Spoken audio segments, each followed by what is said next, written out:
So I'm going to kind of tell you my story and why I wrote the book that I wrote. So this is the CF Warrior Project, and it's the second in a series. And the reason I wrote it, well, I was born with cystic fibrosis. And for many of you, that's probably not a big deal to hear that. But actually growing up, I would be shocked knowing that I would live to 50 years old with cystic fibrosis, because back then the life expectancy was only 16 years. So what is cystic fibrosis?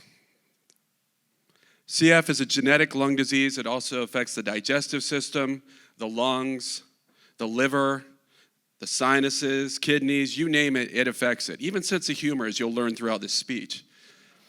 But having cystic fibrosis requires 30 to 40 enzymes per day. So I take a lot of pills in each day, and requires what's called postural drainage. And what postural drainage is, if you've ever seen someone just slap somebody's side, chest, and back, that is what I used to do when I was growing up. Now we have something called a vest that vibrates, and what it does is it loosens the mucus in my lungs.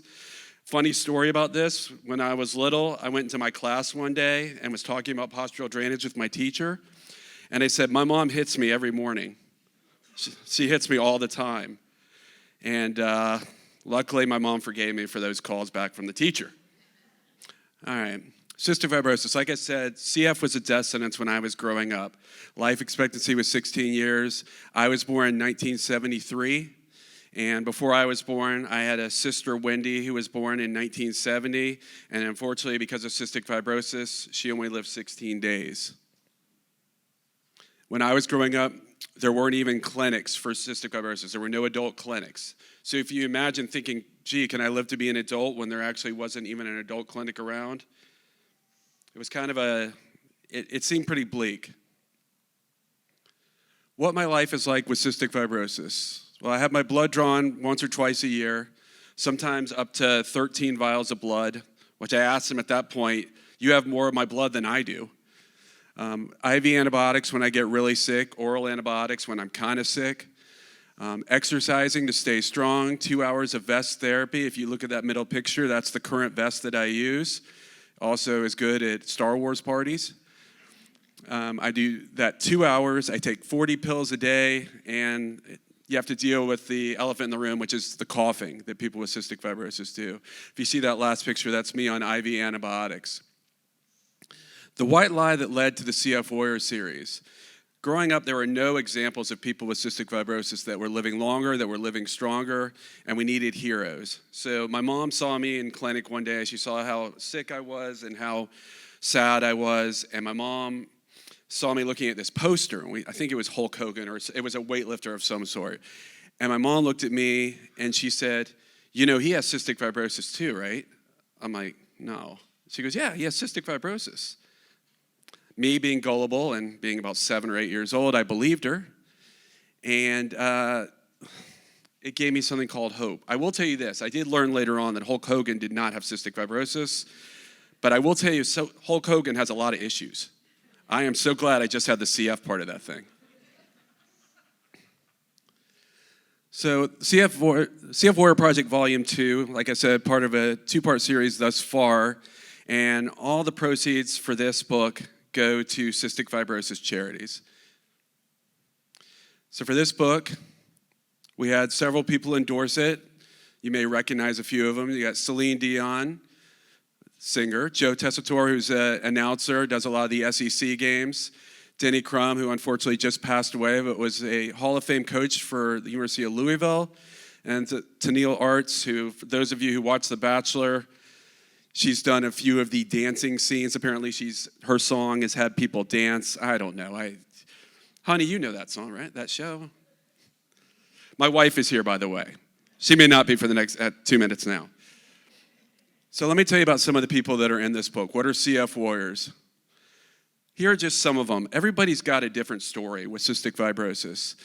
Not all these people in this picture have cystic fibrosis. In fact, the woman in the middle, her sister had cystic fibrosis and passed away. And she goes out and takes pictures at places that her sister always wanted to go. So, for example, Bourbon Street right there. Others, second girl right there, that's Anna Payne. Anna is a survivor of colon cancer and also deals with cystic fibrosis. And just another example, the last girl over there, Avery Flatford, is the first ever Division I college softball player to have cystic fibrosis. So some pretty cool stories. Here are some of the parents. None of these parents actually have cystic fibrosis, but they supported their children who do. Beth Vanstone has a daughter with CF. They were able to get medications approved in the country of Canada that were not approved before by speaking. And then you have several other speakers there. One of them is very special to me. That's my mom, number 5 right there. My mom passed away in 2020, but not before being the biggest advocate I know for cystic fibrosis and for me. And this book was written and dedicated to her. CF warrior musicians, it's kind of funny because growing up, with a lung disease, people didn't think we could sing. I have proven that point.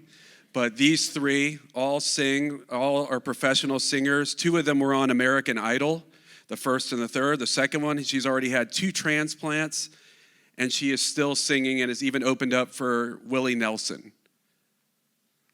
Some of the families that are involved in this, you may recognize Claire Wineland. She passed away a few years ago with CF. She is one of the most famous CF advocates ever. She's been in reality TV shows. She's been in the hospital. She was in the hospital most of her life. If you've heard of the movie 5 Feet Apart, that was a big movie about cystic fibrosis.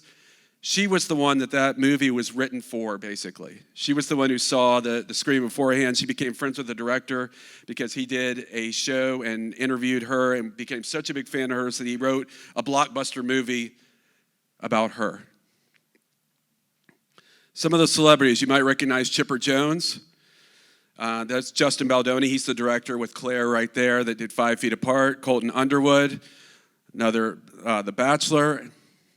And then many of you will recognize Lewis Black, the comedian, much funnier than I am.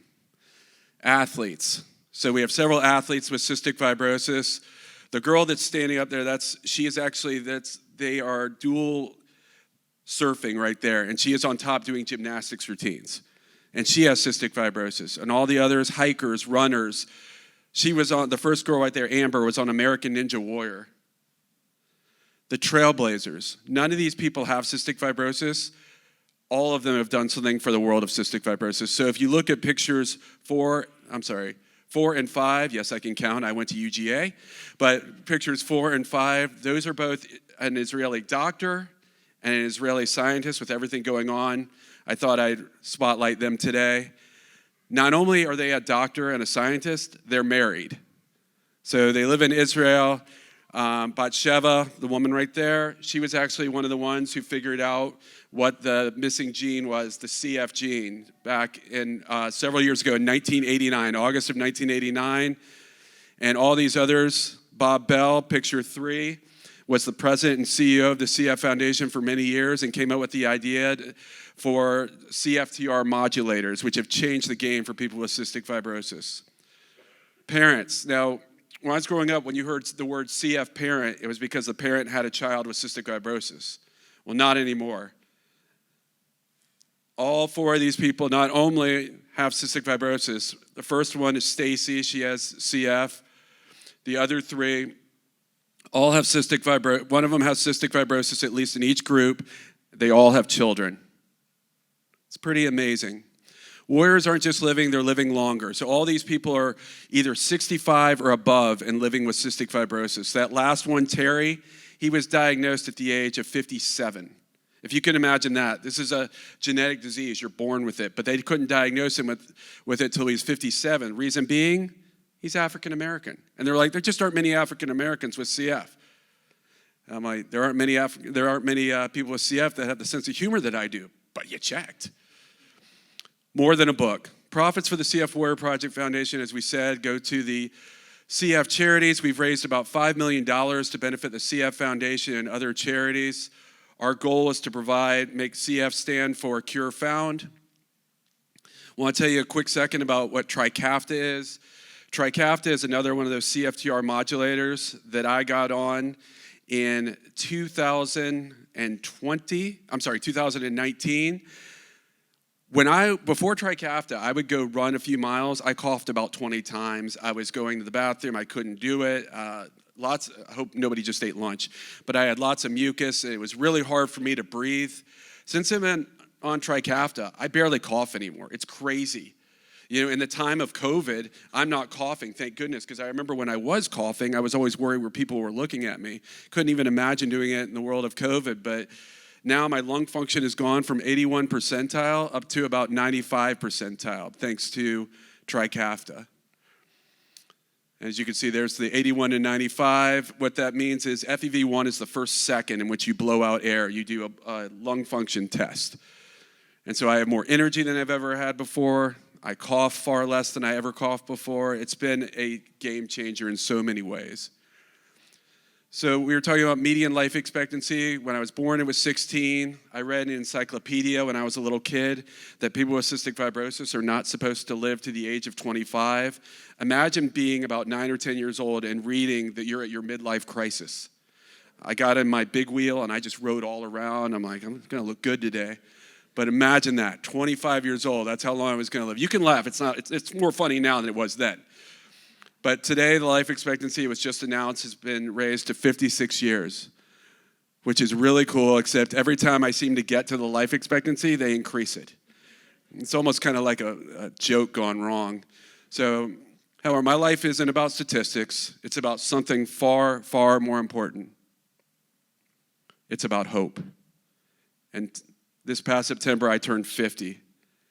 And that's my wife, Andrea, who's out in the crowd. My children, Avery and Ethan, who are bored to tears. In the crowd. And I've got my dad here. I want to thank him for being here. My sister, my brother-in-law, my niece, and so many friends and family here today. And I want to thank you guys for being here. If you need any information about us, that's our website. We have stories of all these people that are in the book. If you like reading books about great people, great stories, great fighters, people who just don't give up, this is the book for you. It truly is. Thank you, everybody.